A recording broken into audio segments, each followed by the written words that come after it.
आज के वीडियो में हिंदी गद्य साहित्य की विधाओं के अंतर्गत नाटक विधा पर चर्चा करेंगे।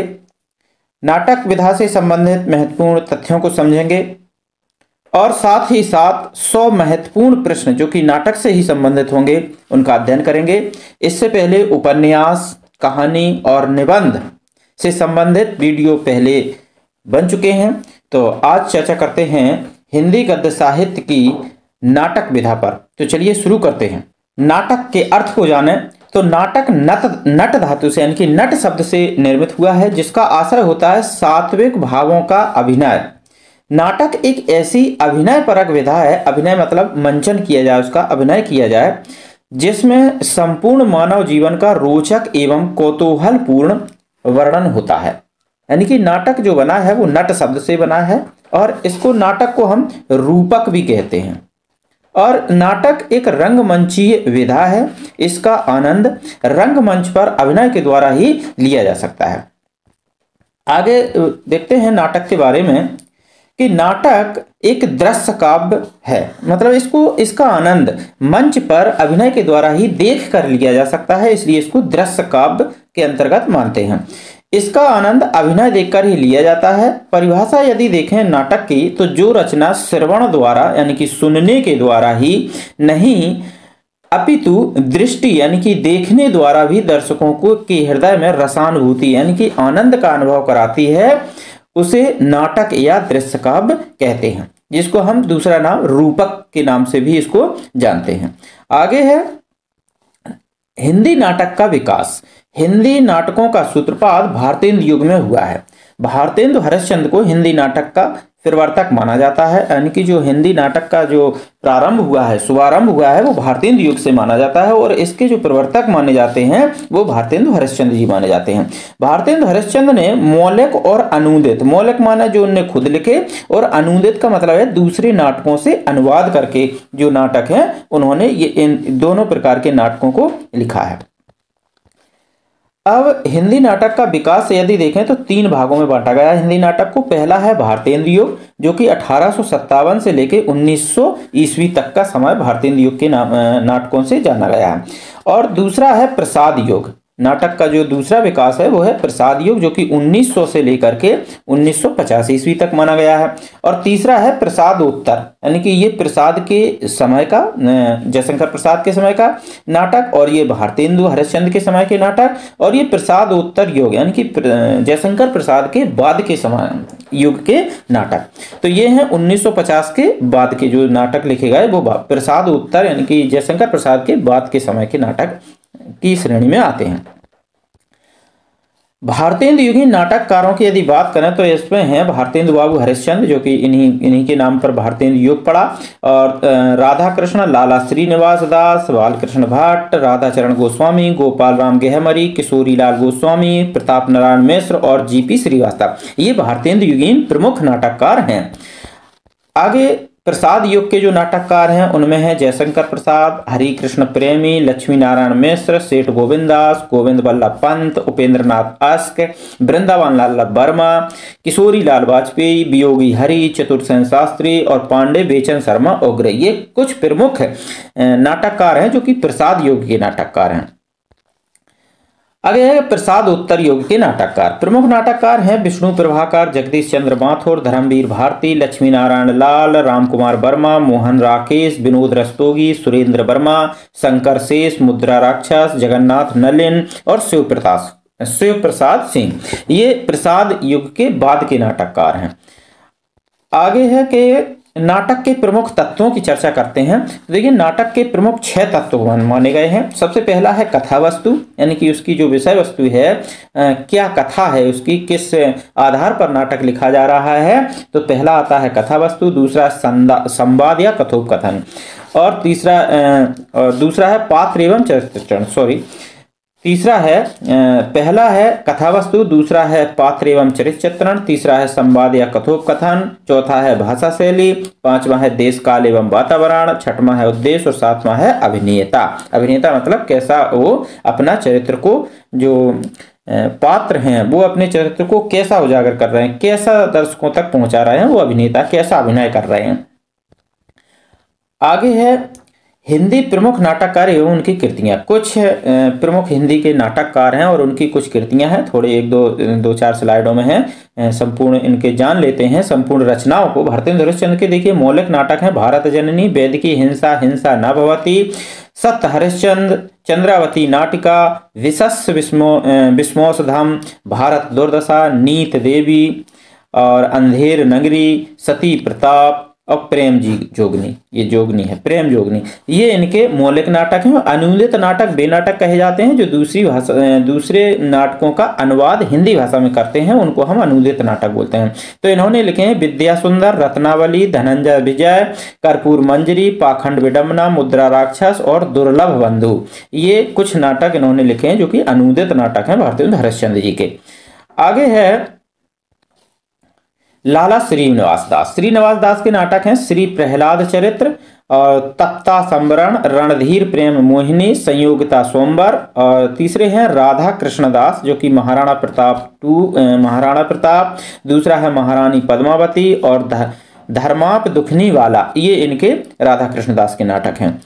आगे हैं बालकृष्ण भट्ट के नाटक हैं दमयंती स्वयंवर, बृहन्नला और पेड़ी संहार, कविराज की सभा, शिक्षादान, रेल का विकट खेत और बाल विवाह।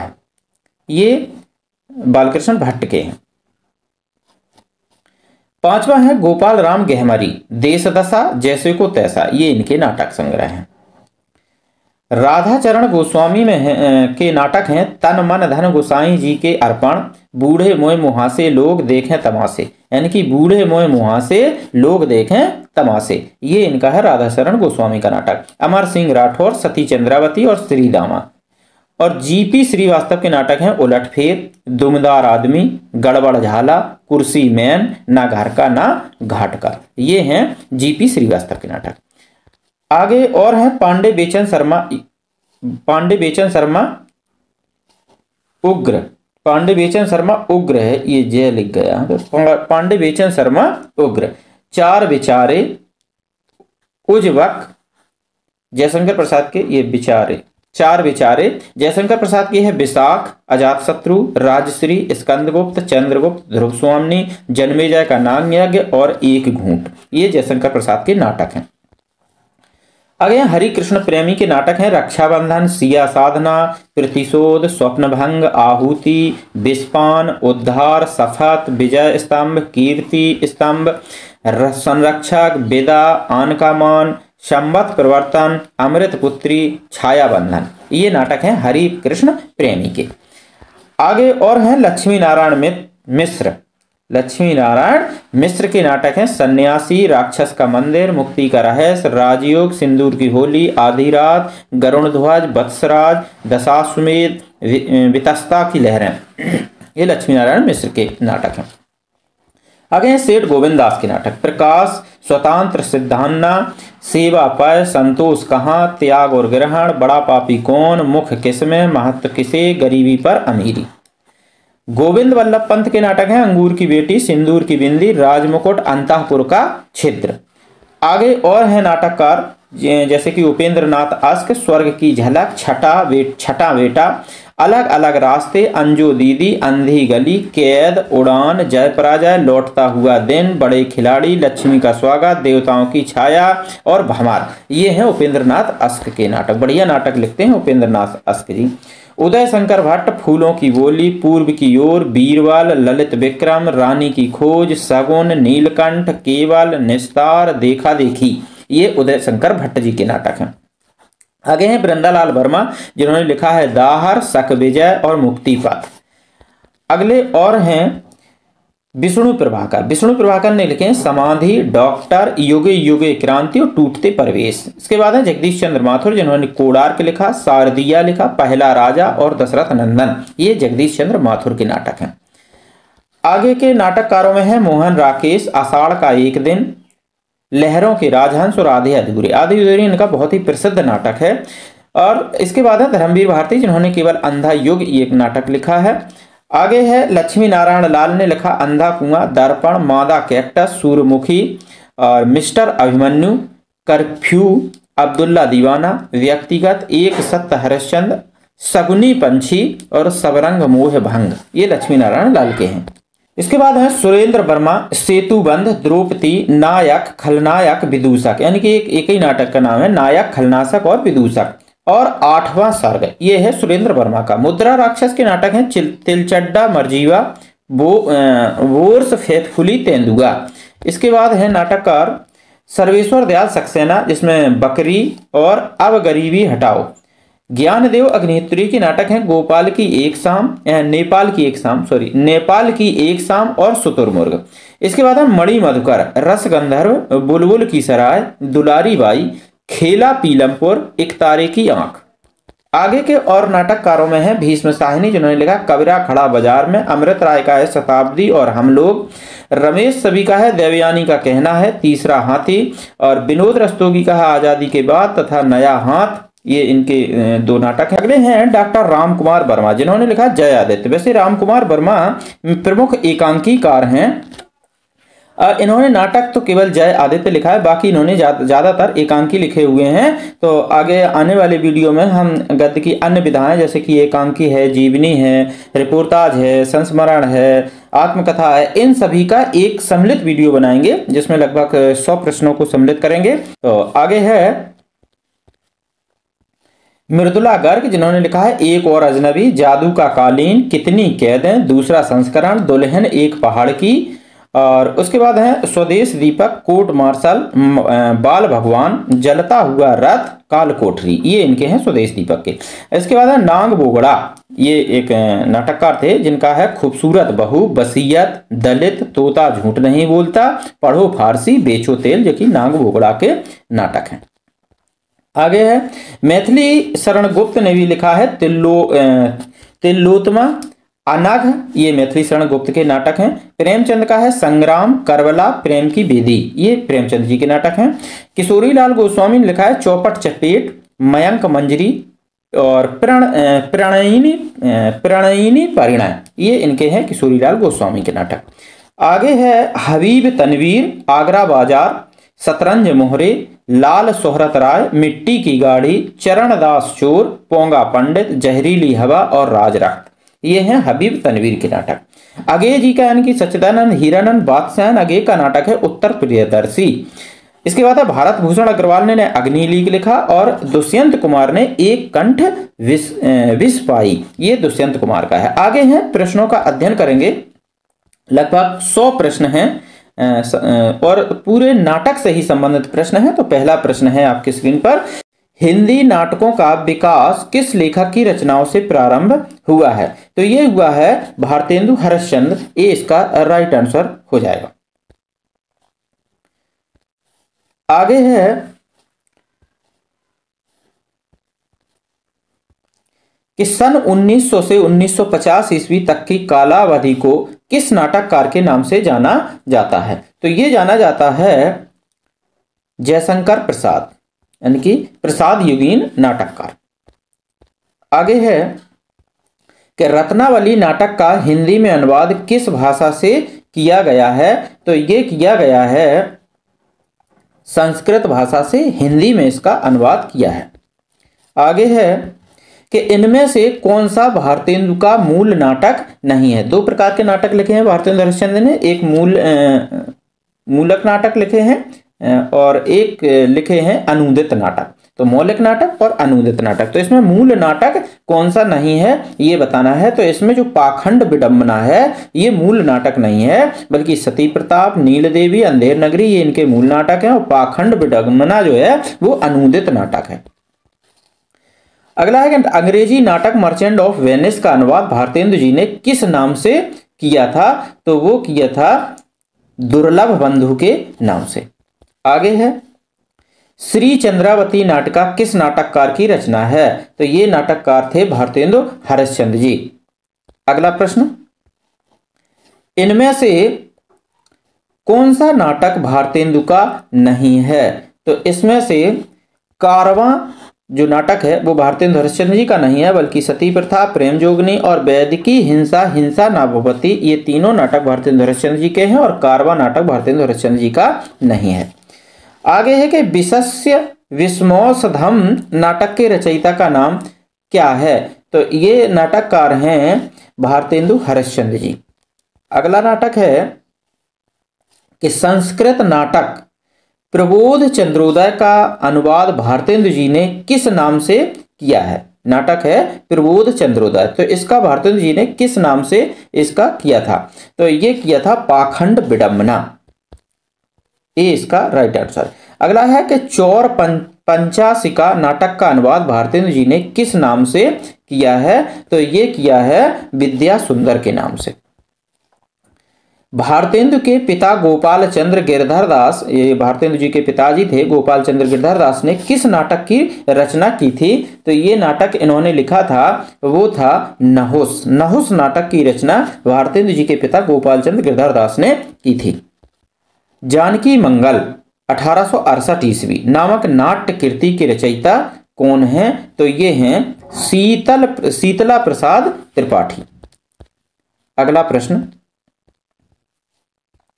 भारतेंदु जी ने किस प्रहसन को नाटक भी कहते हैं, यानी कि जो प्रहसन होता है उसका दूसरा नाम नाटक भी है, प्रहसन भी है, रूपक भी है, ये सभी नाटक के ही पर्याय हैं। में भ्रष्ट शासन तंत्र पर प्रहार किया, कौन से नाटक पर, तो वो किया था अंधेर नगरी पर। अंधेर नगरी टकेसेर भाजी टकेसेर खाजा, अंधेर नगरी चौपट राजा टकेसेर भाजी टकेसेर खाजा, इन्होंने बहुत अच्छा इनकी नाटक लिखा और भ्रष्ट शासन तंत्र पर करारा प्रहार किया था। चलिए आगे है कि तप्ता संवरण रणधीर प्रेम मोहिनी नाटकों के रचयिता का नाम क्या है, तो ये जो रचयिता थे वो थे लाला श्रीनिवास दास के ये नाटक हैं। आगे है कि संयोगिता स्वयंवर नाटक के रचयिता कौन है, तो संयोगिता स्वयंवर नाटक के रचयिता हैं लाला श्रीनिवास दास।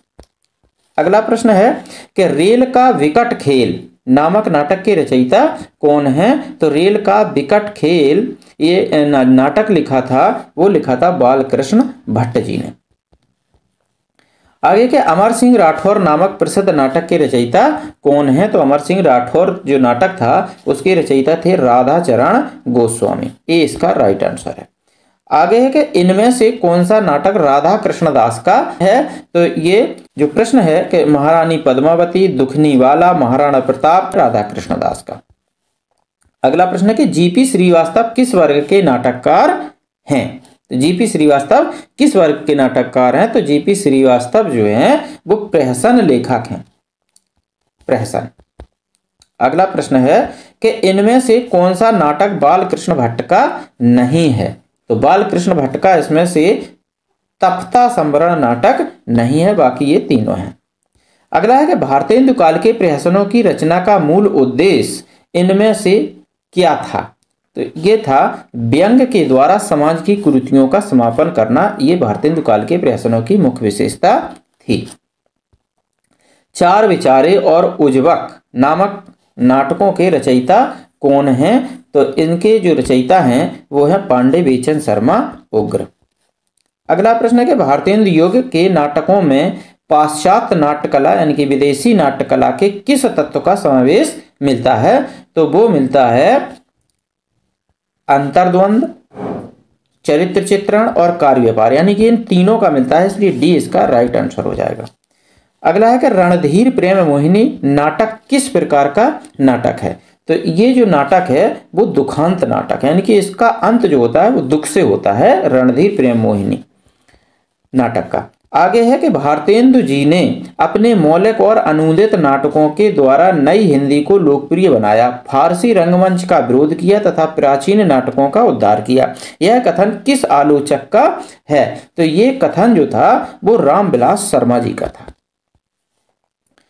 मेरी इच्छा भारतीय इतिहास के अप्रकाशित अंश में से उन प्रकांड घटनाओं का दिग्दर्शन कराने की है जिन्होंने हमारी वर्तमान स्थिति को बनाने का बहुत कुछ प्रयत्न किया है। यह कथन प्रसाद जी के यानी कि जयशंकर प्रसाद के किस नाटक की भूमिका में लिखा गया है, तो ये लिखा गया है विशाख नाटक था प्रसाद जी का, उनके उसमें भूमिका में लिखा गया है ये पंक्तियां। आगे है कि प्रसाद जी इनमें से किस वर्ग के नाटककार हैं, तो प्रसाद जी जो नाटककार हैं वो ऐतिहासिक नाटककार, यानी कि ऐतिहासिक नाटक इन्होंने बहुत ज़्यादा लिखे हैं। अगला है कि इनमें से कौन सा नाटक प्रसाद जी का नहीं है। तो इनमें से जो हर्षवर्धन नाटक है वो प्रसाद जी का नहीं है। आगे है कि विवाह मुक्ति एवं पुनर्विवाह की समस्या को प्रसाद जी ने किस नाटक में प्रस्तुत किया है। तो ये किया है ध्रुव स्वामिनी में। आगे का प्रश्न है कि प्रसाद जी के नाटकों के विषय में कौन सा कथन असत्य है। तो इसका जो राइट आंसर है वो है उनके नाटकों में गीत नहीं है। प्रसाद जी के जो नाटक थे उनके नाटकों में गीत नहीं है। उनके ऐतिहासिक नाटकों की रचना की है, ये सही है। उन्होंने अपने नाटकों को प्रसादांत बनाया है, ये सही है। और उनके नाटकों में पाश्चात्य नाटकला के साथ भारतीय नाटकला का भी समन्वय किया गया है। ये तीनों विशेषताएं हैं। जबकि असत्य कथन जो है वो उनके नाटकों में गीत नहीं है, ये है। जबकि उनके नाटकों में गीत हैं। अगला प्रश्न है कि इनमें से किस नाटककार के नाटकों में नायक अंतिम फल का भोक्ता नहीं बन पाता और विषाद की एक छाया पाठकों के मन पर छूट जाती है, वो कौन है। तो वे हैं प्रसाद जी। अगला है कि अंतर्द्वंद, संघर्ष एवं व्यक्ति वैचित्र जैसे तत्व किस नाटककार की नाट्य रचनाओं में मिलते हैं। तो ये मिलते हैं प्रसाद जी के नाटकों में। मेरे इस जीवन के देवता और उस जीवन के प्राप्त क्षमा, यह कथन प्रसाद के किस नाटक का है। तो यह है स्कंदगुप्त नाटक का। अधिकार सुख कितना मादक किंतु सराहनीय है, यह कथन प्रसाद के किस पात्र का है। तो ये जो प्रसाद जी का पात्र है वो है स्कंदगुप्त। स्कंदगुप्त नाटक से इस स्कंदगुप्त पात्र का ये कथन है। आगे है अरुण यह मधुमय देश हमारा नामक गीत प्रसाद के किस नाटक का है। तो ये है इस चंद्रगुप्त नाटक का। प्रसाद जी के नाटक किस कारण से रंगमंच के अनुकूल नहीं है। ये तो है, ये देखिए उनमें पात्रों की संख्या अधिक थी प्रसाद जी के नाटकों में। भाषा संस्कृतनिष्ठ एवं संवाद बड़े बड़े थे, इसलिए ये रंगमंच के लिए अनुकूल नहीं समझे गए। दृश्यों की संख्या अधिक है तथा कई दृश्य रंगमंच पर प्रस्तुत नहीं हो सकते, क्योंकि रंगमंच पर बहुत ही कम दृश्य प्रस्तुत किए जा सकते हैं। ज़्यादा पात्र यदि होंगे तो पात्रों के लिए इतना बड़ा रंगमंच नहीं बनेगा, इतनी व्यवस्था नहीं हो पाएगी। तो इसलिए इनके नाटक रंगमंची के लिए अनुकूल नहीं है। आगे है कि इनमें से कौन सा पात्र प्रसाद के चंद्रगुप्त नाटकों का नहीं है। तो इसमें जो मुदगल है, मुदगल प्रसाद के चंद्रगुप्त नाटक का नहीं है। बाकी ये आम्बिक, सिंगराण, कार्नेलिया, ये सभी जो पक्ष हैं ये चंद्रगुप्त नाटक के ही हैं। आगे है कि इनमें से कौन सा ध्रुव स्वामिनी नाटक का नहीं है। इनमें से कौन सा पात्र ध्रुव स्वामिनी नाटक का नहीं है। तो इसमें जो पृथ्वी सेन है वो ध्रुव स्वामिनी नाटक का नहीं है, बल्कि चंद्रगुप्त, रामगुप्त और शिखर स्वामी ये सभी ध्रुव स्वामिनी नाटक के पात्र हैं। आगे है कि प्रसाद जी का कौन सा नाटक अभिनेता की दृष्टि से अपेक्षाकृत सफल है। तो इसका जो राइट आंसर है वो है ध्रुव स्वामिनी। ध्रुव स्वामिनी नाटक के अभिनेता की दृष्टि से अपेक्षाकृत सफल रहे हैं। आगे है प्रसाद के एकांकी का नाम बताइए, यानी कि प्रसाद का जो एकांकी था उसका नाम क्या था। तो वो था एक घूंट। एक घूंट प्रसाद जी का एकांकी नाटक है। प्रसाद द्वारा रचित, देखिए एकांकी और नाटक में ये अंतर होता है कि नाटक में उसके संपूर्ण जीवन का भी वर्णन हो सकता है, जबकि एकांकी शब्द में जो एकांकी लिखा जाता है वो जीवन के किसी एक ही अंक का, यानी कि एक ही दृश्य का उसमें वर्णन किया जाता है, वो एकांकी है। एक पक्ष का, एक अंक का जो वर्णन किया जाए उसे एकांकी कहते हैं। और नाटक का जो है वो संपूर्ण चरित्र का वर्णन किया जाता है, वो नाटक कहलाता है। तो इसमें है कि प्रसाद द्वारा रचित गीत नाट्य कौन सा है। तो ये है करुणालय, ये इनका गीत नाट्य है। इनमें से कौन प्रसाद युग का नाटककार नहीं है। तो इनमें से जो विष्णु प्रभाकर है वो प्रसाद युग के नाटककार नहीं है। आगे का प्रश्न है कि हरि कृष्ण प्रेमी किस युग के नाटककार हैं। तो हरि कृष्ण प्रेमी प्रसाद युग के नाटककार हैं। ये सभी प्रश्न उन्हीं से लिए गए हैं जो अभी पीछे हमने जो अध्ययन किया है उन्हीं से, लगभग उन्हीं से बनाए गए हैं। तो अगला प्रश्न है कि गरुण ध्वज एवं वत्सराज किस नाटककार की रचनाएं हैं। तो ये हैं लक्ष्मी नारायण मिश्र की रचनाएं हैं। इनमें से कौन सा नाटक हरिकृष्ण प्रेमी का नहीं है? तो इनमें से जो सिंदूर की होली है ये हरिकृष्ण प्रेमी का नाटक नहीं है। बाकी प्रतिशोध, रक्षाबंधन और रान का मान ये सभी हरिकृष्ण प्रेमी के नाटक हैं। आगे है कि इनमें से किस नाटककार ने अपने नाटकों के माध्यम से हिंदू मुस्लिम एकता स्थापित करने का प्रयास किया है? तो ये किया था हरिकृष्ण प्रेमी ने। अगला प्रश्न है कि रानी कर्णवती हुमायूं को राखी बांधकर किस नाटक में अपना भाई बनाती हैं? तो ये है रक्षाबंधन जो नाटक था उसमें बनाया जाता है। आगे है कि गांधी जी के असहयोग आंदोलन एवं रॉलेट एक्ट को किस नाटक की विषय वस्तु बनाया गया है? तो वो था सन्यासी नाटक। विधवा विवाह एवं नारी उद्धार जैसे विषयों को लक्ष्मी नारायण मिश्र के किस नाटक में प्रस्तुत किया गया है? तो वो किया गया था सिंदूर की होली। छुआछूत, भ्रष्टाचार, पाखंड एवं नेताओं की स्वार्थपरता को किस नाटककार ने अपने नाटकों की विषय वस्तु बनाया है? तो वो बनाया है सेठ गोविंददास ने। शशिगुप्त, हर्ष, कर्तव्य तथा शेरशाह नाटकों की रचना इनमें से किसने की है? तो ये रचना की है सेठ गोविंददास ने।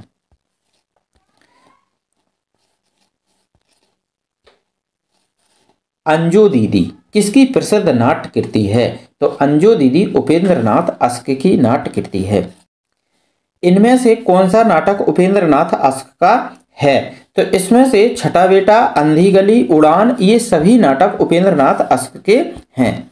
अगला है कि पुत्रों की स्वार्थपरता को कथानक का आधार बनाकर लिखा गया नाटक छठा बेटा किस नाटककार का है? तो अभी पिछले प्रश्न में ही आया था कि छठा बेटा जो नाटक है वो है उपेंद्रनाथ अश्क जी का। अगला है कि बुद्ध के जीवन चरित्र को आधार बनाकर लिखा गया नाटक मुक्ति पथ किस नाटककार का है? तो ये नाटककार थे उदय शंकर भट्ट, ये इनका नाटक है। आगे है कि प्रियदर्शी सम्राट अशोक नामक नाटक की रचना इनमें से किसने की है? तो ये की है दशरथ ओझा ने। आगे है कि युगे युगे क्रांति नामक नाटक के रचयिता कौन है? तो युगे युगे क्रांति नामक नाटक के रचयिता हैं विष्णु प्रभाकर। आगे है कि पीढ़ीगत संघर्ष की अभिव्यक्ति विष्णु प्रभाकर के किस नाटक में है? तो ये है युगे युगे क्रांति, ये विष्णु प्रभाकर का नाटक है। पीढ़ीगत संघर्ष की अभिव्यक्ति इसमें दिखाई गई है। आगे है कि कोणार्क नामक नाटक के रचयिता कौन है? तो कोणार्क के जो रचयिता हैं वो है जगदीश चंद्र माथुर। आगे है कि प्रभु सत्ता, संपन्न शासक एवं गरीब शिल्पी की संघर्ष कथा इनमें से किस नाटक की विषय वस्तु है? तो ये है कोणार्क नाटक की। आगे है कि शारदिया नाटक के रचयिता कौन हैं? तो शारदिया नाटक के रचयिता हैं जगदीश चंद्र माथुर। अगला प्रश्न, इनमें से कौन सा नाटक मोहन राकेश का है? तो इनमें से जो मोहन राकेश का नाटक है वो है आधे अधूरे। बहुत ही सुंदर नाटक इन्होंने लिखा है ये आधे अधूरे। चलिए आगे है कि आषाढ़ का एक दिन नाटक के रचयिता कौन हैं? तो आषाढ़ का एक दिन नाटक के रचयिता हैं मोहन राकेश। महाकवि कालिदास के जीवन पर आधारित मोहन राकेश का नाटक कौन सा है? तो ये मोहन राकेश का जो नाटक था जो कि महाकवि कालिदास के द्वारा कालिदास के जीवन पर आधारित था वो था आषाढ़ का एक दिन। अगला है कि नंद बौद्ध धर्म में दीक्षित होकर मुंडित मस्तक लेकर जब घर आता है तब सुंदरी का अहम चूर चूर हो जाता है। यह कथन किस नाटक के संदर्भ में कहा गया है? तो ये कहा गया है लहरों के राजहंस नाटक में। लहरों के राजहंस का नायक नंद किसका प्रतीक है? तो लहरों के जो नंद नायक है लहरों के राजहंस में वो जो प्रतीक है वो है संशयशील मानव का प्रतीक। अगला है कि मादा कैक्टस के रचयिता नाटककार का नाम क्या है? तो मादा कैक्टस के रचयिता हैं लक्ष्मी नारायण लाल। अगला प्रश्न है कि अश्वत्थामा को केंद्र बिंदु बनाकर कौन सी नाट्य कृति लिखी गई है? तो ये लिखी गई है अंधा युग जो कि धर्मवीर भारती द्वारा लिखा गया एक नाटक है। अगला है कि एक और द्रोणाचार्य। एक और द्रोणाचार्य नाटक के रचयिता का नाम क्या है? तो ये थे शंकर शेष। एक और द्रोणाचार्य। मिस्टर अभिमन्यु किस नाटककार की नाट्यकृति है? ये नाटककार थे लक्ष्मी नारायण लाल। अगला प्रश्न है कि रसगंधर्व तथा बुलबुल सराय नामक नाट्य कृतियों की रचना किसने की है? ये की थी मणि मधुकर ने। कबीरा खड़ा बाजार में नाटक के रचयिता का नाम बताइए। तो कबीरा खड़ा बाजार में जो नाटक लिखा है वो लिखा है भीष्म साहिनी ने। घंटियां गूंजती हैं नाटक के रचयिता कौन हैं? तो घंटियां गूंजती हैं नाटक के रचयिता हैं शिव प्रसाद सिंह। पेपरवेट नामक नाटक की रचना किसने की है? तो पेपरवेट नामक जो रचना की है वो है रमेश बख्शी की। बकरी नामक नाटक के रचयिता कौन हैं? तो बकरी के जो नाटक है उसके रचयिता हैं सर्वेश्वर दयाल सक्सेना।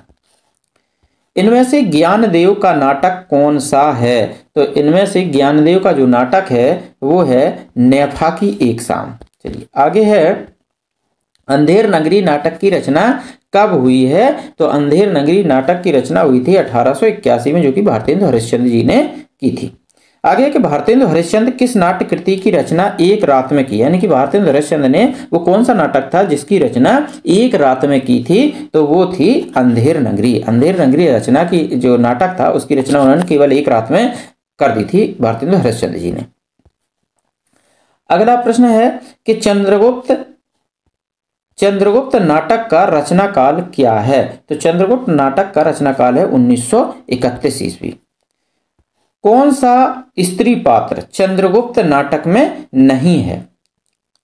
तो इसमें जो विजया है वो चंद्रगुप्त नाटक में नहीं है, बाकी सुवासिनी, अलका और कल्याणी ये चंद्रगुप्त नाटक में हैं।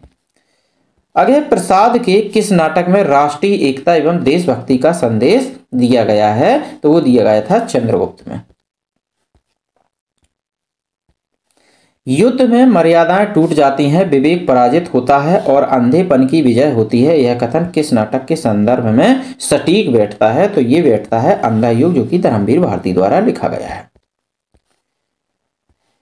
कौन सा पात्र अंधा युग में नहीं है? तो इसमें भीष्म पितामह अंधा युग में नहीं है, बाकी युत्सु, गांधारी और अश्वत्थामा ये अंधा युग में हैं, जबकि भीष्म पितामह नहीं है।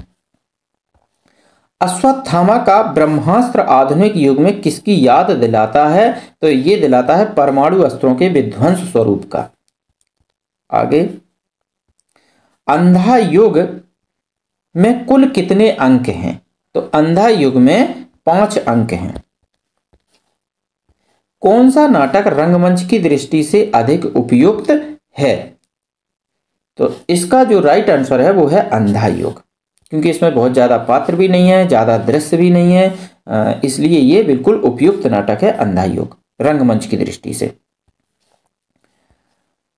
अगला है कि महेंद्र नाथ और सावित्री किस नाटक के पात्र हैं? तो ये हैं आधे अधूरे, जो कि मोहन राकेश द्वारा लिखा गया एक नाटक है। अगला है कि आधे अधूरे की रचना मोहन राकेश ने किस वर्ष में की थी? तो ये की थी 1969 ईस्वी में।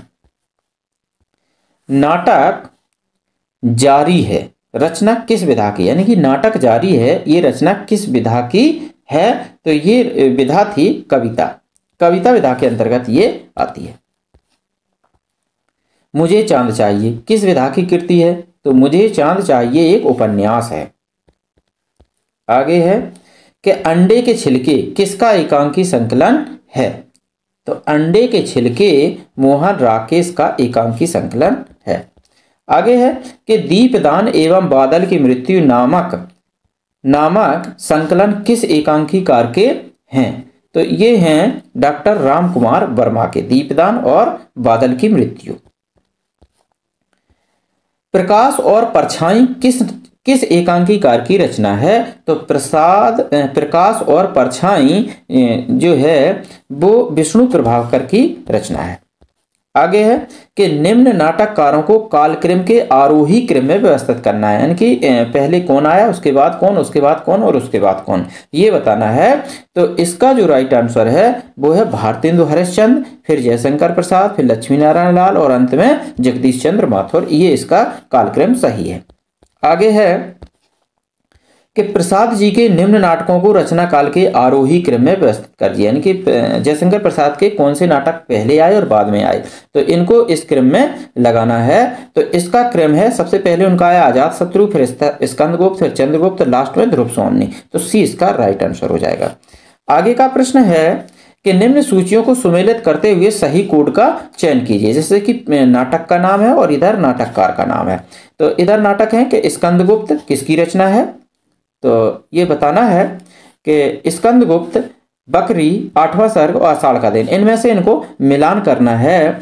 तो इसका जो राइट आंसर है वो है स्कंदगुप्त जो है वो जयशंकर प्रसाद का नाटक है, और जो बकरी है वो सर्वेश्वर दयाल सक्सेना की रचना है, और जो ये 8वां सर्ग है ये है सुरेंद्र वर्मा का, और आषाढ़ का एक दिन ये है मोहन राकेश का। तो अब देखते हैं कि ए का चौथा, तो ए का चौथा ये वाला है, यानी कि डी इसका राइट आंसर हो जाएगा। ए का चौथा, बी का पहला, सी का दूसरा और डी का तीसरा, ये डी इसका राइट आंसर है।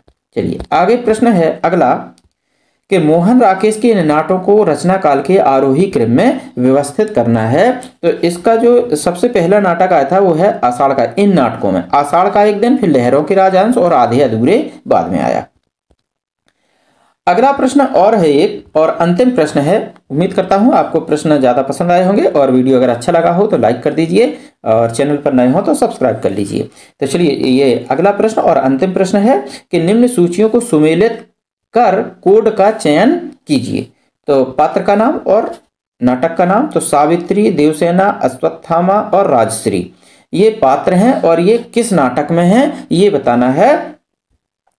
तो देखिए जो सावित्री हैं वो आधे अधूरे नाटक की पात्र हैं, और जो देवसेना है, देवसेना स्कंदगुप्त नाटक की पात्र हैं।